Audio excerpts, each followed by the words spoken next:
우리 옆 사람과 인사해 보시겠습니다. 귀한 오후입니다. 귀한 오후입니다. 오늘 우리에게 주시는 말씀을 같이 한번 찾아보도록 하겠습니다. 베드로후서 3장 말씀입니다. 베드로후서 3장 8절부터 13절까지 말씀 우리 교독에서 읽도록 하겠습니다. 베드로후서 3장 8절부터 13절까지 말씀입니다. 베드로후서 3장 8절부터 13절까지 말씀입니다.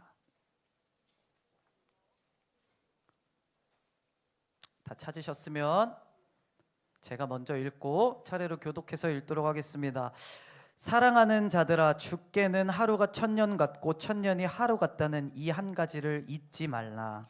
주의 약속은 어떤 이들이 더디다고 생각하는 것 같이 더딘 것이 아니라 오직 주께서는 너희를 대하여 오래 참으사 아무도 멸망하지 아니하고 다 회개하기에 이르기를 원하시느니라. 그러나 주의 날이 도둑같이 오리니 그 날에는 하늘이 큰 소리로 떠나가고 물질이 뜨거운 불에 풀어지고 땅과 그 중에 있는 모든 일이 드러나리로다. 이 모든 것이 이렇게 풀어지리니 너희가 어떠한 사람이 되어야 마땅하냐. 거룩한 행실과 경건함으로 하나님의 날이 임하기를 바라보고 간절히 사모하라. 그날에 하늘이 불에 타서 풀어지고 물질이 뜨거운 불에 녹아지려니와 우리는 그의 약속대로 의가 있는 곳인 새 하늘과 새 땅을 바라보도다. 아멘. 아멘. 오늘 말씀은 재림에 대해서 이야기를 하고 있습니다. 그래서 오늘 이 오후 시간에도 우리가 재림에 대해서 같이 말씀을 나눠보고자 합니다.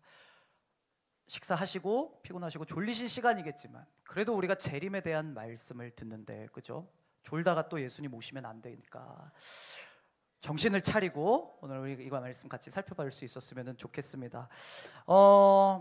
우리가 재림에 대한 이야기는 신앙생활을 하면서 많이 듣습니다. 그런데 실제로 내가 살아가는 동안에 더 범위를 좁혀서 내가 신앙생활 하는 동안에, 교회에 와 있는 동안에도 내가 재림을 얼마나 많이 생각하고 재림이 나의 삶에 얼마나 큰 영향을 미치는가를 생각해 보면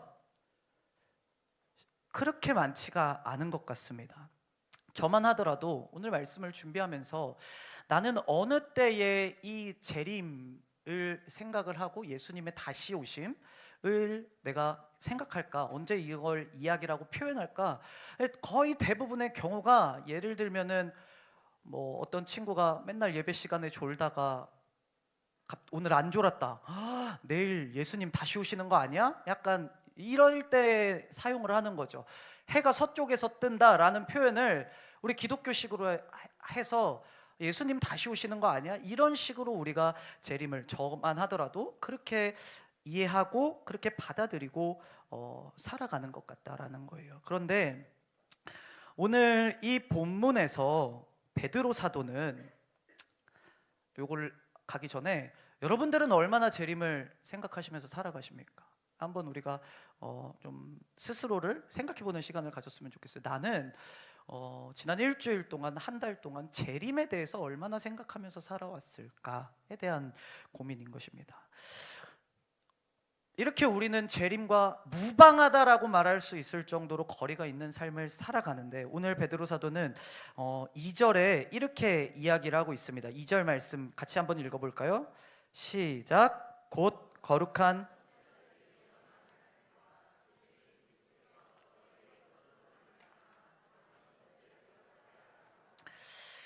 내가 재림에 대해서 너희에게 다시 한번 편지를 써서 기억하게 하려고 하는데, 이 재림에 대한 이야기는 거룩한 선지자들이 이미 수차례 예언해 왔고, 주 되신 구주께서도, 예수 그리스도께서도 사도들을 통해서 너희에게 수차례 이야기를 해주셨던 그 재림이야. 그리고 그 재림을 내가 오늘도 다시 한 번 더 너희에게 이 편지를 통해서 기억하게 하려고 이 편지를 쓴다, 이야기를 하는 거예요.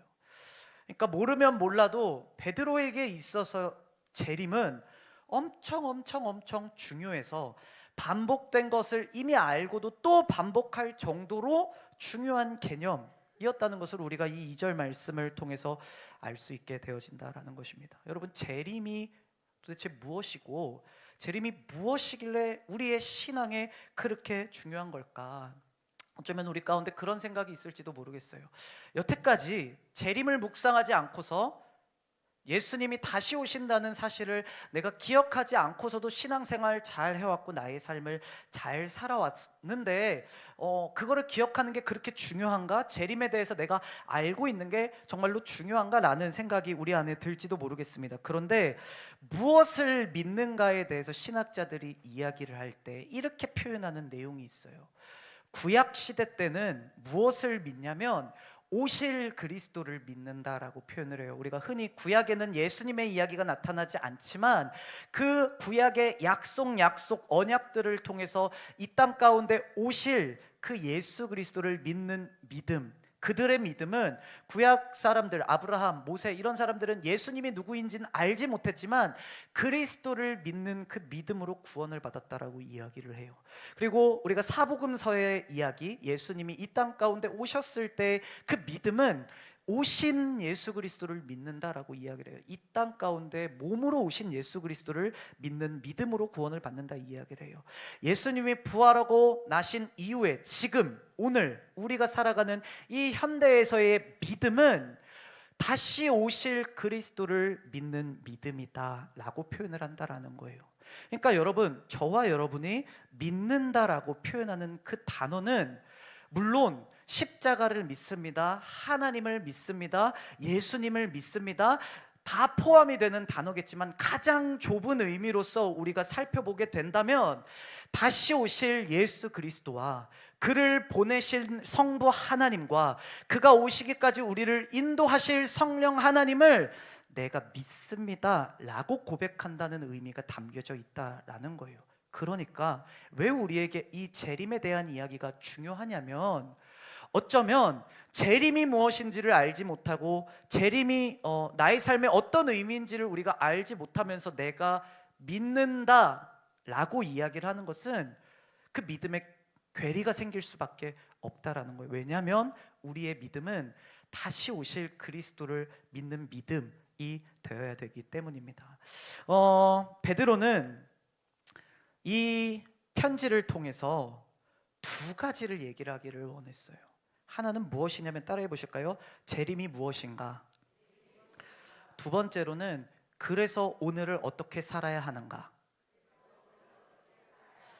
이 편지를 쓸 당시에 거짓 선지자들이 이 근처에 있는 교회들을 자꾸 무너뜨리기 시작하는 거예요. 뭐라고 유혹을 하냐면은 예수님이 다시 오신다는 약속이 어디 갔냐? 왜 예수님 안 오시냐? 분명 곧 다시 오신다고 했는데 그 예수님 그 약속은 어디 간 거냐? 여러분, 만약에 누군가가 우리에게 이렇게 질문한다면 여러분들은 뭐라고 대답하실 것입니까?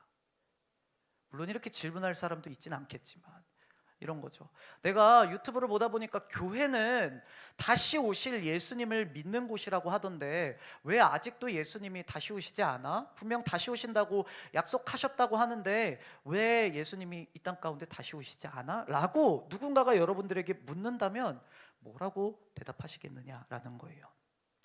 어쩌면 이 편지를 받는 수신자들도 이 베드로 후서 편지를 받고 있는 사람들도 그것에 대해서 명확하게 대답해 주지를 못했던 거예요. 흔들렸고 그래서 그들의 신앙이 흔들리는 일들이 그 교회 가운데 일어났고 이를 바로 잡기 위해서 베드로 사도가 이들에게 지금 친히 편지를 보내주고 있다라는 것입니다. 그래서 오늘 말씀을 통해서 저와 여러분 함께 나누기를 원하는 것은 너무도 선명합니다.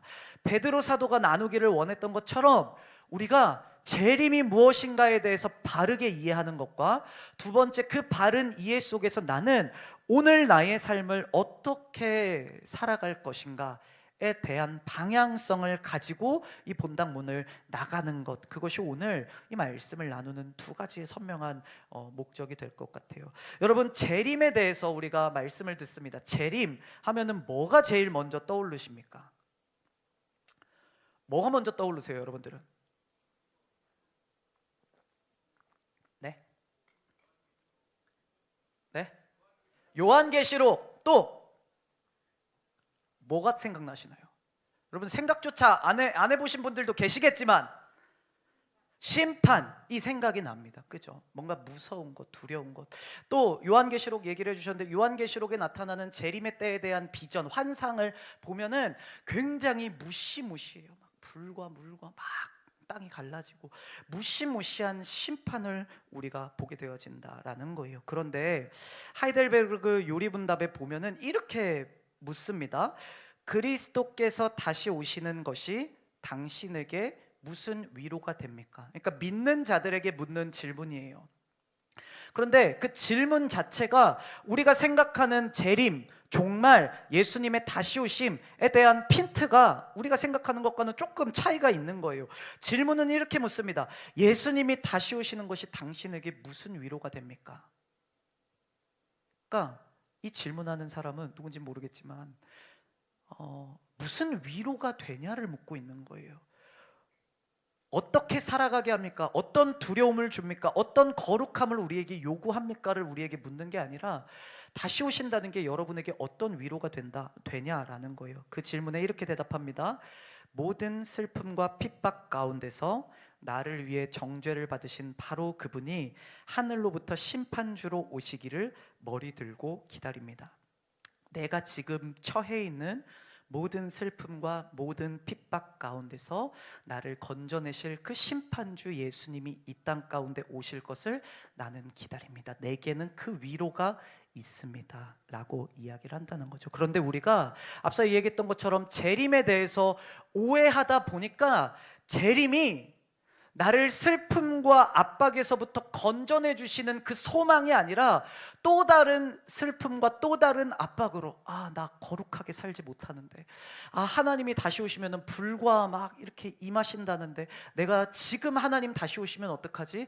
도둑처럼 주님 다시 오시면 내가 어떡하지? 내가 거룩하게 살아가야 되는데, 또 다른 슬픔과 압박으로 우리에게 느껴지게 될 때가 있다라는 거예요. 정반대의 개념으로서 우리가 받아들이고 있다라는 것이죠.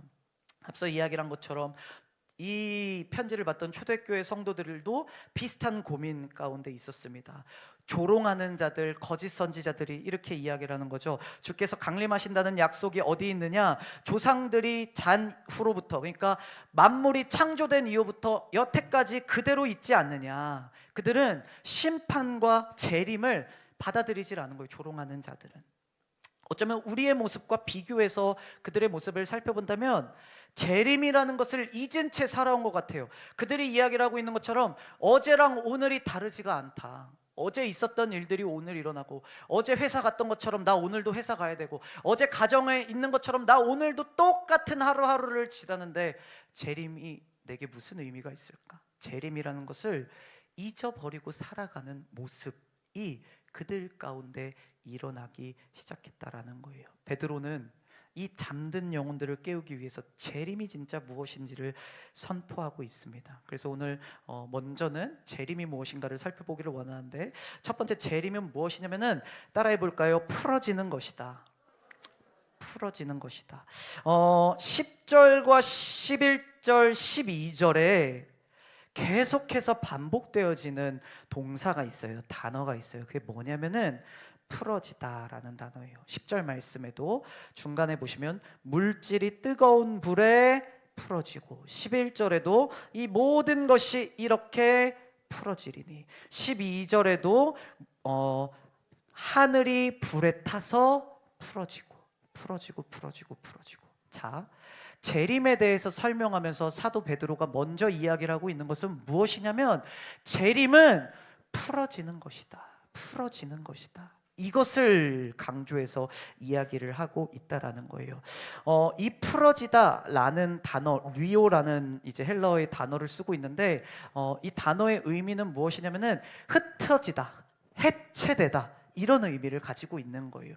그런데 여기서 말하는 해체를 우리가 바르게 이해할 수 있어야 됩니다. 단순하게 이것은 우리가 발을 딛고 살아가는 이 세상이 해체될 것이다, 없어질 것이다, 사라질 것이다 라는 의미만을 가지고 있지는 않다라는 것입니다. 10절 말씀에 우리가 흔히 이렇게 생각을 해요. 재림을 생각하면, 예수님 다시 오시면 이 땅의 모든 것들이 다 무너지고 하나님의 나라가 임할 것이다, 예수님 다시 오실 때. 그렇게 이야기를 생각하는 이유, 그 근거가 어디에 있냐면 10절에 이렇게 이야기를 하기 때문이에요. 물질이 뜨거운 불에 풀어지고, 물질이라는 단어, 그러니까 이 땅에 세워진 모든 물질들이 풀어지고 해체되는 일들이 재림 때에 일어나는구나 라고 우리가 흔히 생각을 한다라는 것이죠. 그런데 이 물질이라는 표현은 그때 당시는 오늘날처럼 물리학이나 그런 것들이 잘 발달되어 있지 않은 상태에서 이 물질은 그 원소들을 의미하기도 했지만, 반대로는 그 원소들로 이루어진 이 세상이 돌아가는 원리를 의미하기도 했다라는 거예요. 조금 어렵지만 쉽게 표현을 하면, 똑같은 단어를 바울 사도는 어느 때에 표현하고 있냐면은 세상의 초등학문을 따르지 말라라고 이야기를 할 때, 이 초등학문도 이 단어와 똑같은 단어를 쓰고 있는 거예요. 초등학문이라 하면 무엇입니까? 세상의 철학, 세상의 가치관을 이야기를 하고 있다라는 거예요. 우리가 이를 통해서 알 수 있는 건 뭐냐면, 예수님이 재림하실 때에 풀어지게 되는 것은 단순히 물질로 세워진 눈에 보이는 이 현실 세계, 이것만을 이야기를 하는 것이 아니라 이 세계를 감싸고 있는 이 세상의 논리, 이 세상의 원리, 이 원리가 풀어지게 될 것이다, 해체되게 될 것이다. 언제? 예수님이 다시 오는 때에. 그것을 오늘 말씀을 통해서 이야기를 하고 있는 것입니다. 여러분, 오늘날의 이 세상은, 저와 여러분이 살아가고 있는 이 세상은 하나님이 원하시는 모습이 아닙니다. 하나님이 원하시고 창조하셨던 원래의 모습이 아니다라는 겁니다. 여러분, 우리는 죽는 것을 당연하게 생각해요. 사람이 누구나 죽지라고 당연하게 생각해요. 그런데 누가복음에 보면은, 요한복음에 보면은 예수님이 나사로의 죽음 앞에서 눈물을 흘리시는 장면이 나와요. 그런데 조금 생각해 보면 굉장히 이상합니다. 왜요? 예수님은 다 아시잖아요. 조금 있다 당신이 이 나사로를 다시 살리실 것을 예수님은 아십니다. 이 나사로 죽지 않을 것을 아세요. 그런데 예수님이 그 나사로의 무덤 앞에 큰 소리로 울어요. 분을 내시면서 운다고 성경은 표현하고 있다라는 거예요. 왜 울었을까? 학자들은 이렇게 이야기를 합니다. 내가 이 나사로를 살리긴 하겠지만 여전히 죽음으로 말미암아 신음하고 있는 이 땅이 불쌍하고, 그 죄가 여전히 이 땅 가운데서 활개치고 있는 그 죄가 분하고 원통하셔서 예수님이 그 무덤 앞에서 눈물 흘리셨다 이야기를 한다라는 거예요. 무슨 얘기입니까? 이 세상, 지금 우리가 살아가고 있는 이 세상은 예수님이 원하시는 모습의 세상이 아니다라는 거예요. 하나님이 원하셨던 세상은 어떤 세상이셨습니까? 죽음도 없고, 아픔도 없고, 질병도 없고, 경쟁도 없고, 우위도 없고, 강자와 약자도 없는 기쁨과 평화가 가득한 그 세상을 하나님은 원하셨고, 그 세상을 그대로 만드셨습니다. 그런데 우리가 내가 주인 되고자 함으로 말미암아 이 땅 가운데 죄가 들어오고, 하나님이 만들어 놓으신 이 아름다운 세상이 구조적으로 고장나 버리게 된 거예요. 그래서 여러분, 우리가 아무리 거룩하게, 아무리 열심히 살려고 해도 때로는 좌절할 때가 있습니다. 넘어질 때가 있습니다. 무너질 때가 있습니다. 물론 우리의 죄성 때문에 우리가 무너질 때도 있는가 하면, 그냥 이 세상의 불합리함 때문에, 이 세상의 억울함 때문에 우리의 삶이 무너지고 망가졌다 느껴질 때가 있다라는 것입니다. 왜 그렇습니까? 세상의 원리가 이 땅을 다스리고 있기 때문입니다. 고장나 있는 이 세상, 여전히 죄가 주인 노릇하면서 살아가고 있기 때문입니다. 하나님은 이를 풀어버리시겠다, 이를 해체하시겠다라고 말씀하고 계십니다. 그리고 그 위에다 내가 꿈꾸는, 내가 원하는, 내가 그리던 그 하나님의 나라, 새 하늘과 새 땅을 내가 지어나가겠다라고 이야기를 하신다라는 거예요. 그러니까 여러분, 재림을 생각할 때 우리가 심판이라는 이미지가 먼저 떠오르기 이전에 우리가 앞서 얘기했던 그 질문이 어떻게 재림을 이야기를 하는데 위로가 먼저 떠올리지? 여기에 답이 있는 것입니다. 재림의 그때에 나를 괴롭게 하는 이 사회의 이 원리, 이 세상의 원리, 죄악의 습관들, 이게 다 무너지는구나. 그렇게 해서 세워진 새 하늘과 새 땅에 대해서 13절에 이렇게 이야기를 하고 있습니다. 우리 같이 읽어봅시다. 13절 시작. 우리는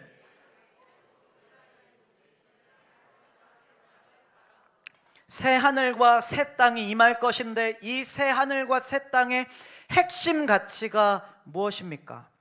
황금길, 금으로 된 건물들, 그것을 이야기를 하고 있지 않습니다. 무엇을 이야기를 하고 있냐면은 약속대로 의가 있는 곳. 그러니까 이 새 하늘과 새 땅은 의가 그 핵심이 되는 나라라는 거예요. 여기서 말하는 의는 무엇입니까? 하나님 통치 기준에 100% 부합하는 상태. 에덴 동산의 원래 모습. 종종 아이들이 그런 질문을 할 때가 있어요. 하나님이 살아계시고 하나님이 선하신 분이신데 어떻게 자연재해가 일어나서, 지진이 일어나서 뭐 홍수가 일어나서 수백만 명의 사람들이 죽을 수가 있어요? 왜 그렇습니까? 죄로 인해 이 땅이, 이 세상이, 이 우주가 고장나 버렸기 때문이에요. 하나님은 하나님의 통치가 온전히 이루어지는, 원래의 모든 세상은 하나님이 말씀하시면 아멘 하는 그 통치가 100% 응답되어지는 나라였다라는 거예요. 그런 세상이었다는 거예요. 그 중에서 유일하게 인간이 그 하나님의 명령에 아니오를 외치고 돌아섰다라는 거예요. 그로 말미암아 이 땅 가운데 불순종이 들어온 것이죠. 그러니까 예수님으로 말미암아 아담으로 무너졌던 이 세상, 아담 한 사람으로 무너졌던 이 세상이 예수님 한 사람으로 말미암아 다시 세워지게 될 것인데, 다시 세워진 그 나라는 원래 하나님이 지으셨던 그 에덴 동산과 같이 하나님이 말씀하시면 온전히 순종되어지는, 세상의 모든 것이 하나님의 통치대로 이루어지는, 그 의가 이루어지는 하나님의 나라가 세워질 것이다. 샬롬의 나라가 세워질 것이다. 눈물도 없고 억울함도 없고 불합리함, 착취, 그런 것 없는 완전한 사랑의 나라를 하나님께서 지으시겠다. 그 계획을 가지고 계신 거예요. 이를 구약에서 이사야 선지자는 이렇게 표현을 합니다. 이사야서 11장 6절부터 9절까지인데요. 우리 같이 한번 읽어보겠습니다. 시작. 그때에 이리가 어린 양이 함께 살며 표범이 어린 염소와 함께 누리며 송아지의 어린 사자와 살찐 짐승이 함께 있어 어린아이에게 끌리면, 그때가 어느 때를 이야기를 합니까? 예수님 다시 오시고 하나님 나라가 완성되는 때 막 동물들이 나와요. 동물원과 같이 되나 보다. 그게 아니라 강자와 약자가 없이 어우러져서 살아가는 그때를 말하는 거예요. 이어서 7절 읽겠습니다. 시작. 암소와 곰이 함께 먹으며 그것들의 새끼가 함께 엎드리며 사자가 소처럼 풀을 먹을 것이며. 이어서 8절. 젖먹는 아기가 독사의 구멍에서 장난하며 적된 어린아이가 독사의 굴에 손을 넣을 것이다. 9절. 내 거룩한 산 모든 곳에서 해됨도 없고 상함도 없을 것이니 이는 물이 바다를 덮음같이 여호와를 아는 지식이 세상에 충만할 것임이니라. 세상 모든 이들이 여호와를 아는 지식에 충만한 하나님의 나라가 예수님 다시 오시는 그 날에 완성되어진다라는 것입니다. 그러니까 예수님의 재림은 단순히 두려운 종말, 파국이 아니라 우리를 고통스럽게 했고 우리를 괴롭게 했던 모든 고장난 것들로부터의 완전한 해방이자 하나님 나라의 완성이다라는 것입니다. 목사님, 그러면 성경에 종종 등장하는 재림에 대한 무서운 이미지들, 심판에 대한 이야기들은 그럼 우리가 어떻게 이해를 해야 됩니까? 물론 그 하나님의 나라 가운데 심판도 있을 것입니다. 왜요? 완전한 나라이기 때문에 그렇습니다. 제가 종종 새벽에 설교하면서 그 말씀을 드렸는데, 여러분 뉴스를 보다가, 재판에 대한 뉴스를 보다가 우리가 댓글에 종종 그런 이야기가 달릴 때가 있죠. 판사를 AI로 교체해야 된다, 막 이런 댓글들을 우리가 볼 때가 있어요. 왜 그런 이야기가 나옵니까? 우리가 생각하기에는 이만한 죄를 지은 사람이 이만큼 벌을 받아야 되는데 그만한 벌을 안 받을 때 이거는 공의롭지 못해, 정의롭지 못해, 판사가 잘못된 거야 라고 생각할 때 그런 댓글을 단다라는 거예요. 여러분, 생각을 해봅시다. 우리가 어떤 한 나라의 백성이 되는데 그 왕이 너무 사랑이 충만해서 죄인들을 제대로 벌하지 않는다고 생각을 해봅시다. 누군가가 우리 부모님을 죽였어요. 그런데 그 범인을 잡아서 내가 재판에 끌고 갔는데 판사가 사랑이 너무 많아서 그 사람을 용서해 준다고 생각을 해봅시다. 여러분, 그 나라의 백성으로서 내가 우리나라는 정말 완전한 나라야, 완벽한 나라야 라고 이야기를 할 수 있을까요? 그렇지 않을 것입니다. 완전한 나라가 임한다라는 뜻은 무엇이냐면, 거룩하신 하나님의 그 공의와 사랑 많으신 그 하나님의 사랑이 동시에 세워지는 그곳을 우리는 완전한 나라다라고 이야기를 하는 것입니다. 그래서 심판에 대한 이야기가 있는 거예요. 뒤에도 살펴보겠지만 하나님 오래 참으십니다. 그 날이 오기까지 오래 참고 계십니다. 그러나 오래 참았음에도 불구하고 여전히 하나님 미워하기를 선택한 자들은, 하나님의 기다리심을 무시한 채 하나님 미워하고 내 마음대로 살아가기를 선택한 자들은 공의로우신 하나님의 그 공의가 그들을 심판하게 될 것임을 재림의 때에 약속하고 있는 것입니다.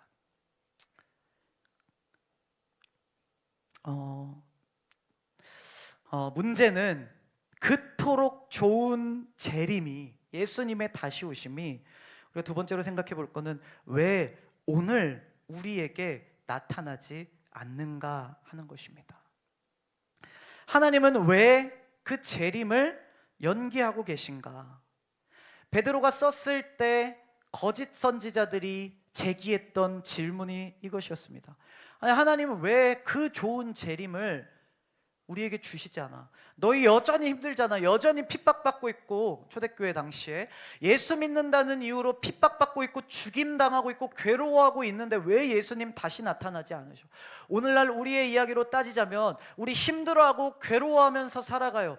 아둥바둥하면서 살아가요. 재림이 왔으면 좋겠다, 그 완전한 세상이 왔으면 좋겠다 꿈꾸며 살아가요. 그런데 왜 예수님 그 재림을 우리에게 나타내시지 않느냐라는 거예요. 그 질문을 거짓 선지자들이 던진 것이었고, 그거에 대해서 초대교회 성도들이 대답하지 못했다라는 거예요.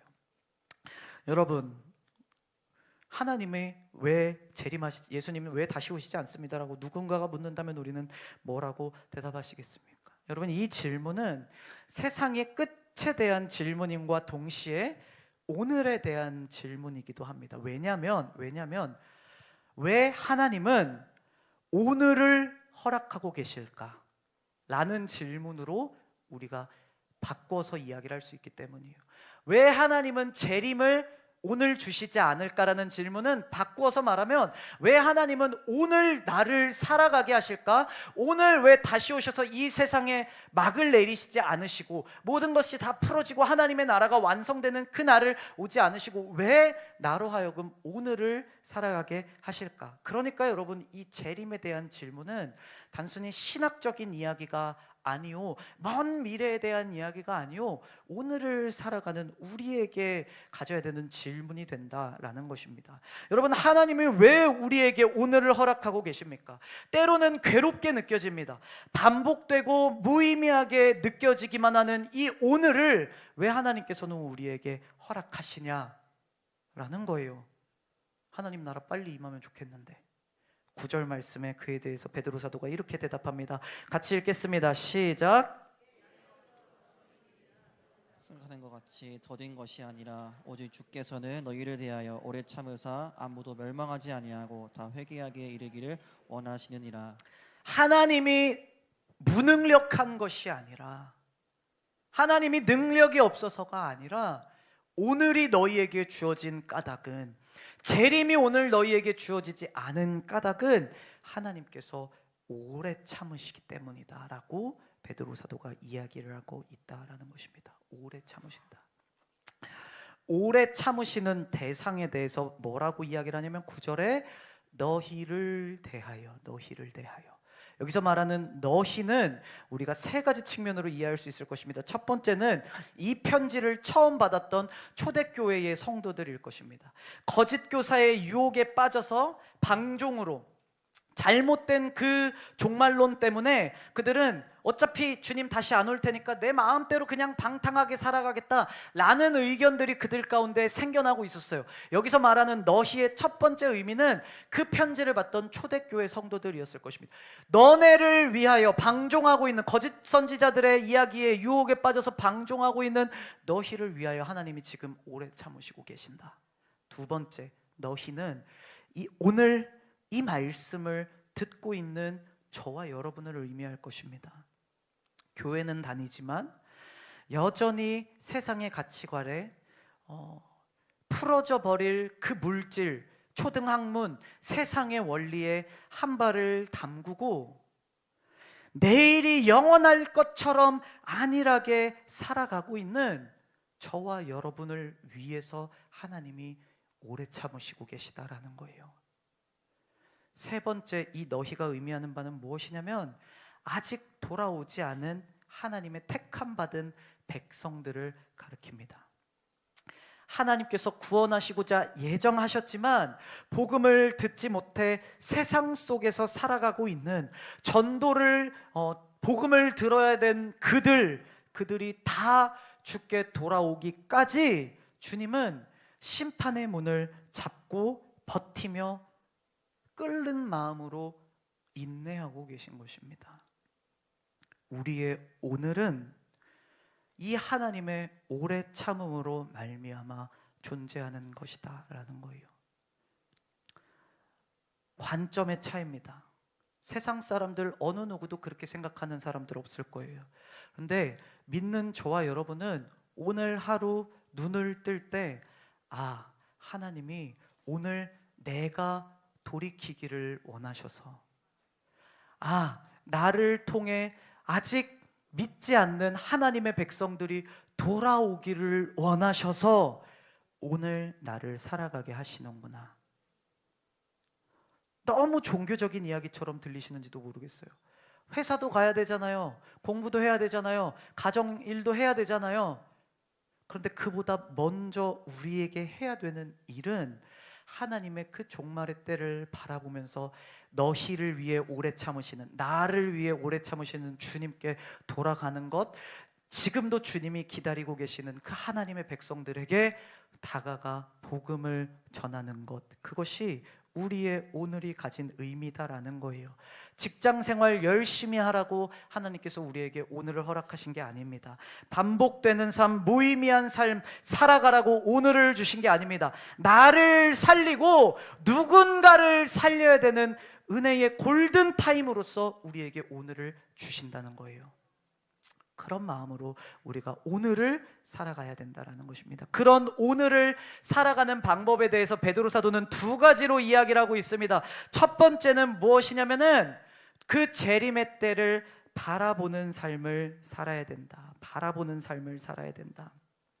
12절 말씀, 13절 말씀 우리 한 번만 더 같이 읽어보도록 하겠습니다. 시작. 하나님의 날이 임하기를 바라보고 간절히 사모하라.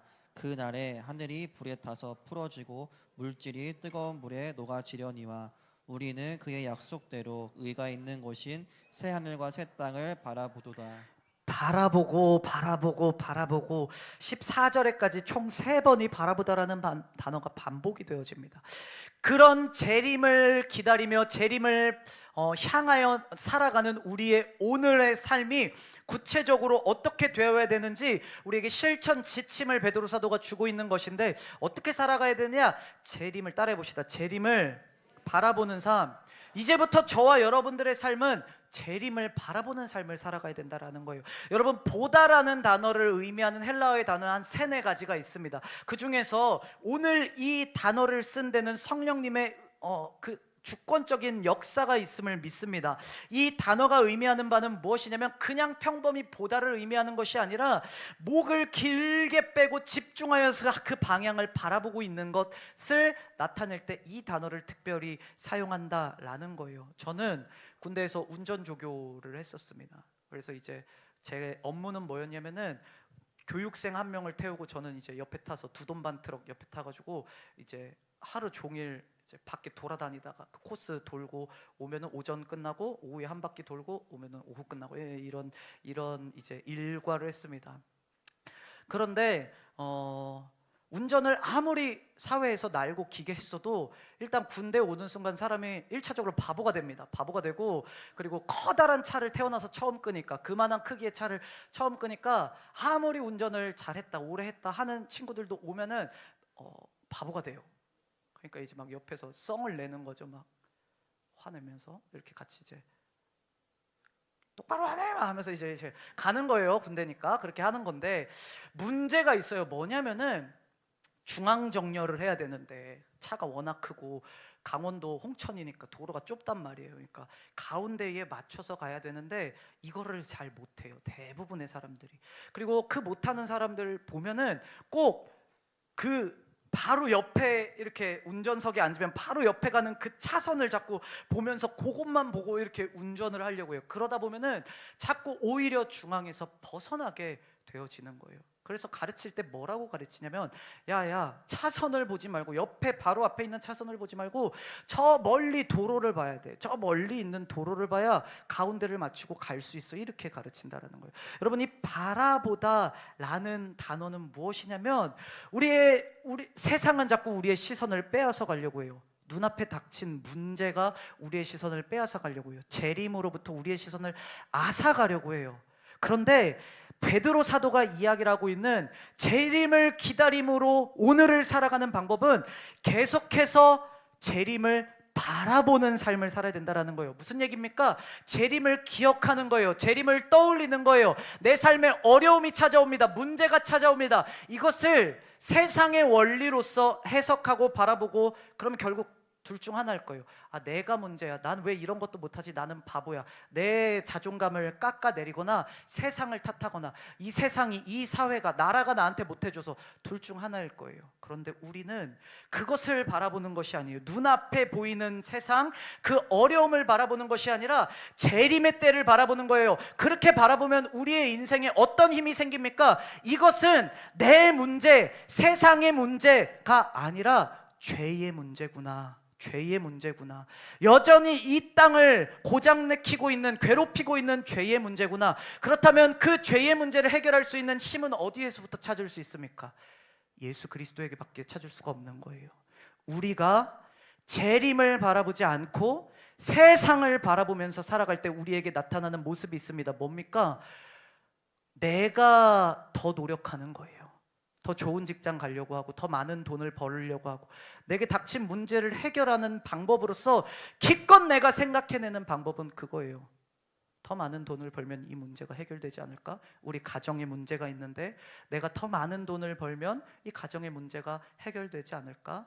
내 삶에 우울이 있는데 내가 더 많은 것을 누리면, 내 여유를 누리면, 내가 하고 싶은 일을 하면서 살면은 해결되지 않을까? 어쩌면 가까운 눈앞의 문제에 빠져서 차선을 잃은 채로 다른 방향으로 가고 있는 걸지도 모르겠어요. 베드로 사도가 이야기를 하고 있는 건 바라보는 것입니다. 계속해서 재림으로써 이 세상을 해석하는 거예요. 여러분들의 삶 가운데 일어나는 문제, 가정에서 일어나는 문제, 일터에서 일어나는 문제, 인간관계의 문제, 우리가 재림의 관점으로 바라볼 때 결국의 답은 예수님께 있구나. 예수님께 있구나. 내가 그렇게 노력했는데 왜 내 인생은 이렇게 안 풀리지? 나의 문제도 아니고 세상의 문제도 아니고 여전히 우리 안에서 일하고 있는 죄의 문제다라는 거예요. 여러분, 그 문제는 우리의 힘으로 해결할 수 없습니다. 그래서 우리의 신앙이 예수님 앞에 엎드려질 수밖에 없는 거예요. 그래서 우리가 먼저는 오늘을 살아가면서 재림을 바라볼 수 있는 저와 여러분들 되기를 주님의 이름으로 축복합니다. 아는 만큼 보이고 보는 만큼 살아갈 수 있습니다. 오늘 우리가 알았습니다.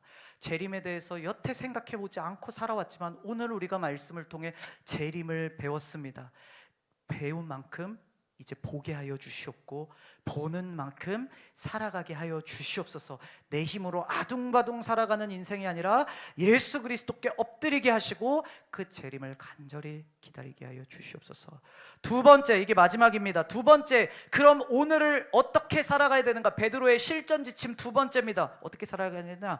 재촉하며 살아가야 된다. 따라해 봅시다. 재촉하며 살아가야 된다.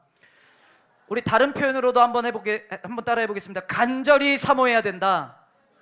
12절 말씀 같이 읽읍시다. 시작.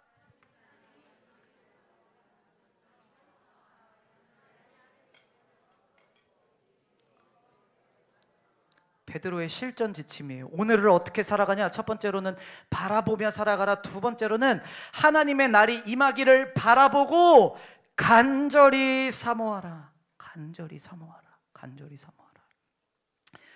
원어는 스퓨도라는 헬라어를 쓰고 있는데 이 말은 단순히 수동적으로 기다리는 것을 의미하지 않습니다. 새번역 성경은 이 원어의 의미를 보다 더 강하게 번역을 하고 있는데 이렇게 설명을 해요. 하나님의 날이 오기를 기다리고 그 날을 앞당기도록 하여야 하지 않겠습니까? 이 스퓨도라는 단어, 스피드의 이제 원어가 되는 거거든요.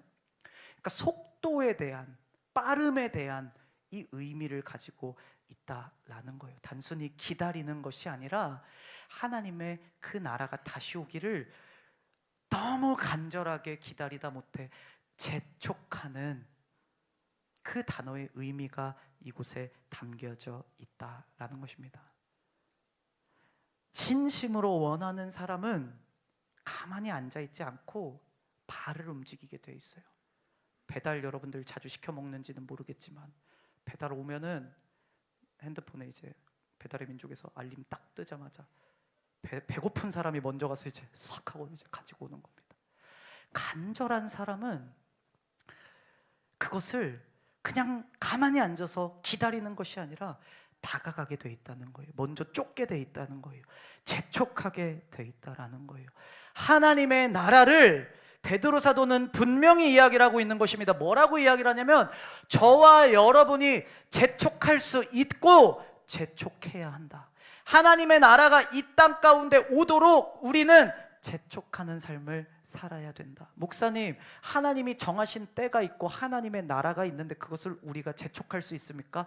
그것도 맞아요. 그것이 아니다라는 이야기가 아니에요. 그러나 개혁주의의 신학으로 우리가 이 말씀을 살펴보면은 하나님께서 그 때를 정하신 것도 하나님의 때로 정하신 것이고 그 때를 이루어가시는 방법, 그 모습들도 정하셨는데 그 모습에 뭐가 있냐? 저와 여러분이 재촉하는 모습도 하나님께서 정하신 것이다 라는 거예요. 그 정하신 대로 우리가 재촉하며 나아갈 때 하나님의 나라가 우리의 입장에서는 앞당겨지는 일이 일어난다는 거예요. 하나님의 입장에서는 하나님의 때에 이루어지시지만 그 모든 것이 하나님의 계획에 있지만 우리의 입장에서는 내가 복음을 전하고, 우리가 앞서 살펴봤습니다. 너희의 세 가지 이해를 살펴봤어요. 첫 번째는 초대교회의 성도들이었고, 두 번째는 저와 여러분이었고, 세 번째는 여전히 복음을 듣지 못한 세상 가운데 있는 하나님의 백성들, 그들이 주께로 돌아오도록 재촉하는 삶이 우리의